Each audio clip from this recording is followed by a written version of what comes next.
क्या प्रेम के लिए कोई भूखा रह सकता है? क्या कोई हजारों साल तक बिना हिले डुले बैठ सकता है? पार्वती ने सिद्ध कर दिया कि स्त्री की शक्ति से बढ़कर इस ब्रह्मांड में कुछ नहीं। शिव ने उन्हें ठुकराया था, लेकिन पार्वती ने ठान लिया था कि वे शिव को झुकाकर ही रहेंगी। आज हम देखेंगे कि कैसे पार्वती बनी अपर्णा। वो अवस्था जब उन्होंने भोजन तो दूर, पेडराज से गिरे सूखे पत्ते खाना भी छोड़ दिया। राजमहल के 56 भोग छोड़कर पार्वती ने जंगल के कंदमूल और फलों को अपना भोजन बनाया। पहले 1000 वर्षों तक उन्होंने केवल फल खाकर तपस्या की। वे जमीन पर सोती थीं। जंगल के शेर और भालू भी उनके पास आकर बैठ जाते थे, जैसे उनकी रक्षा कर रहे हों। राजकुमारी का शरीर अब धूप और धूल से सांवला पट डीडीएच गया था, लेकिन उनकी आंखों में शिव को पाने की चमक और भी बढ़ गई थी। यह तो बस शुरुआत थी। पार्वती ने अपनी तपस्या को और कठोर कर दिया। गर्मियों में वे अपने चारों ओर आग जलाकर बीच में बैठती और ऊपर से सूर्य की तपिश सहती। इसे पंचाग्नि तप कहते हैं। सर्दियों में वे गले तक ठंडे पानी में खड़दी ही रहती और बारिश में खुले आसमान के नीचे ध्यान करती।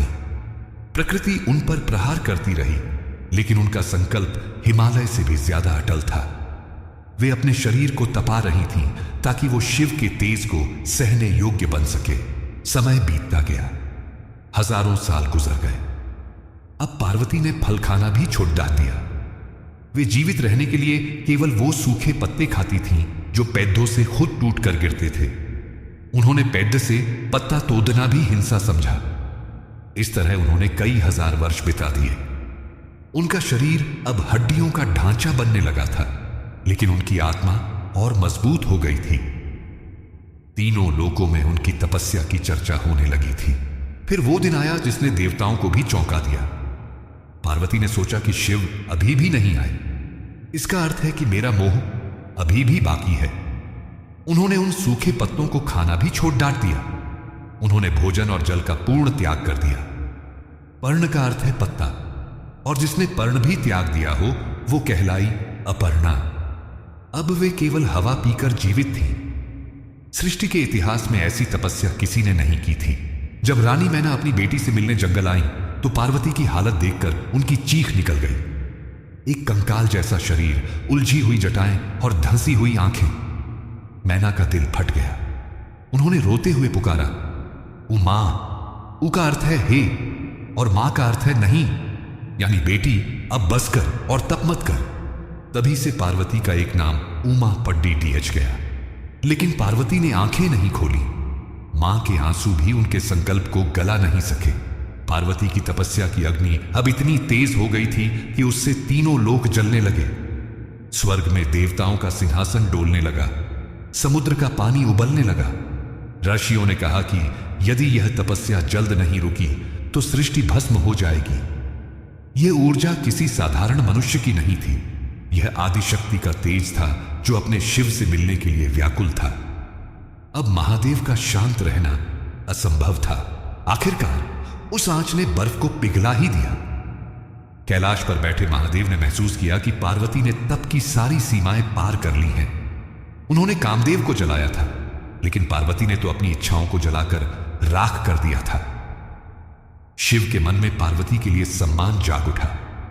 वे समझ गए कि सती लौट आई है, लेकिन शिव हैं। वे इतनी आसानी से नहीं मिलते। उन्होंने सोचा कि सोने को परखना जरूरी है। महादेव ने सप्तर्षियों को बुलाया। ये वो 7 महान आर्षि थे जो ब्रह्मांड का ज्ञान रखते थे। शिवजी ने उनसे कहा, ऋषिवर, आप गौरी शिखर पर जाइए। वहां पार्वती तप कर रही है। आप उनकी परीक्षा लीजिए। देखिए कि उनका प्रेम कितना गहरा है। क्या वे सच में मुझे चाहती हैं या यह केवल जिद्द है? उन्हें डराइए, बहकाइए और मेरे विरुद्ध भद्द हचकाइए। यदि वे डिग्गी नहीं तो मैं उन्हें स्वीकार करूंगा। आज्ञा पाकर सप्तर्षि वहां पहुंचे जहां पार्वती समाधि में थीं। उन्होंने देखा कि एक कमजोर सी कन्या के तेज से पूरा पर्वत चमक रहा है। ऋषियों ने उन्हें प्रणाम किया और कहा, हे देवी, आंखें खोलिए, हम आपके अतिथि हैं। अतिथि की आवाज सुनकर पार्वती ने धीरे से आंखें खोली। उन्होंने ऋषियों को नमन किया और इशारे से पूछा कि वे यहां क्यों आए हैं। ऋषियों ने अपना नाटक शुरू किया। वशिष्ठ आर्षि ने कहा, देवी, हमने सुना है कि तुम उस शिव के लिए तप कर रही हो जो श्मशान में रहता है। तुम राजमहलों की रानी और वो भूतों का राजा। ये कैसा मेल है? वो अमंगली है, उसके गले में सांप है, वो नंगा रहता है, उसका न कोई कुल है न गोत्र। तुम जैसी सुंदर कन्या को तो भगवान विष्णु जैसा कोई सुंदर वर चुनना चाहिए। क्यों अपना जीवन उस अघोरी के पीछे बर्बाद कर रही हो? छोड़ाच दो यह हठ।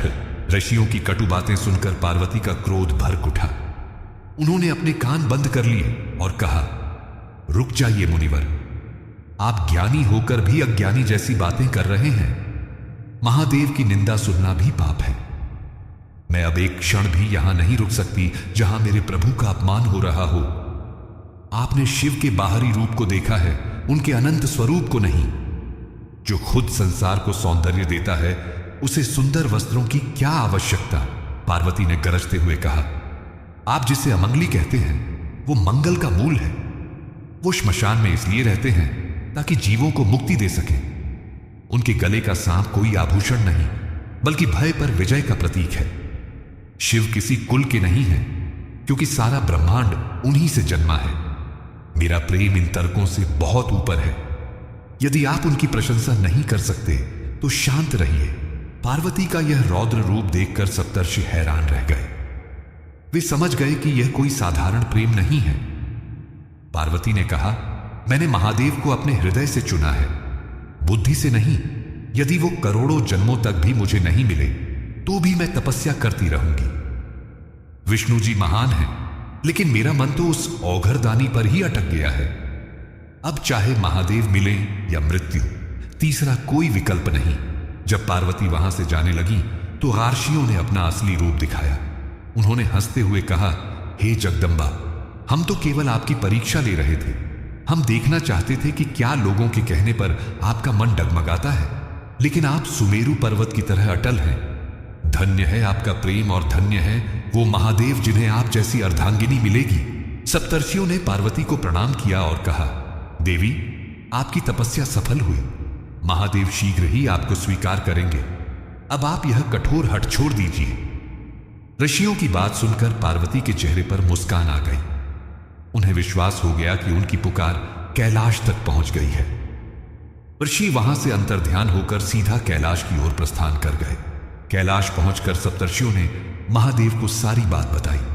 उन्होंने कहा, प्रभु, पार्वती का प्रेम गंगा जैसा पवित्र और हिमालय जैसा अडिग है। हमने बहुत प्रयास किया आपके विरुद्ध भड़काने का, लेकिन उन्होंने हमारी एक न सुनी। अब आप और देर मत कीजिए। सती ने अपना वचन पूरा कर दिया है, अब आपकी बारी है। शिवजी ने आर्षियों को धन्यवाद दिया। शिवजी यह सुनकर प्रसन्न हुए, लेकिन लीलाधर की लीला अभी खत्म नहीं हुई थी। उन्होंने सोचा, ऋषियों ने तो परीक्षा ले ली, लेकिन मैं स्वयं एक बार अपनी पार्वती से मिलना चाहता हूं। मैं देखना चाहता हूं कि क्या वो एक सुंदर राजकुमार के प्रस्ताव को ठुकराकर एक बूढ़े साधु को चुन सकती है। यह अंतिम और सबसे कठिन परीक्षा होगी। उधर पार्वती अभी भी ध्यान में थी। उन्हें अर्षियों की बातों से इतना तो पता चल गया था कि शिवजी उनकी खबर रख रहे हैं। उनके मन में उम्मीद की नई किरण जाग उठी। उन्होंने फिर से अपनी आंखें बंद की और ओम नमः शिवाय का जाप तेज कर दिया। जंगल का कोना कोना उस मंत्र की ध्वनि से गूंजने लगा, लेकिन वे नहीं जानती थीं कि उनका अतिथि रास्ते में है। अचानक मौसम फिर बदल गया। ठंडी हवाएं चलने लगी। एक अजीब सी माया का प्रभाव वहां दिखने लगा। पार्वती को लगा कि कोई उनकी ओर आ रहा है, लेकिन यह कोई देवता या आर्षि नहीं लग रहा था। झादियों के बीच से एक बहुत ही वृद्ध और कमजोर ब्राह्मण बाहर निकला। हाथ में दंड और कमंडल लिए कांपते हुए कदमों से वो साधु धीरे धीरे पार्वती के पास पहुंचा। पार्वती ने आंखें खोली। उन्हें लगा कोई महात्मा आए हैं, शायद प्यासे हैं। उन्होंने आदर से प्रणाम किया, लेकिन वे नहीं जानती थीं कि साधु के वेश में स्वयं उनका चोर, उनका चित्त चोर आया है। महादेव अपनी ही बुराई करने आए थे। अब जो संवाद होगा वो इतिहास बन जाएगा। पार्वती राशियों की परीक्षा में तो पास हो गई, लेकिन अब उनके सामने स्वयं महादेव खड़ी डीडे हैं, एक बहुरूपीय के वेश में। यह साधु पार्वती से कुछ ऐसा कहेगा कि कि पार्वती को गुस्सा आ जाएगा। क्या पहचान पाएंगी पार्वती अपनी ही आत्मा को?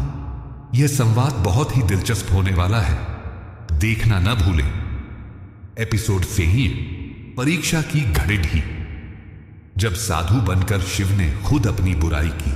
अगर आप माता पार्वती के इस अखंड विश्वास को नमन करते हैं तो कमेंट में हर हर गंगे लिखें, लाइक करें, शेयर करें।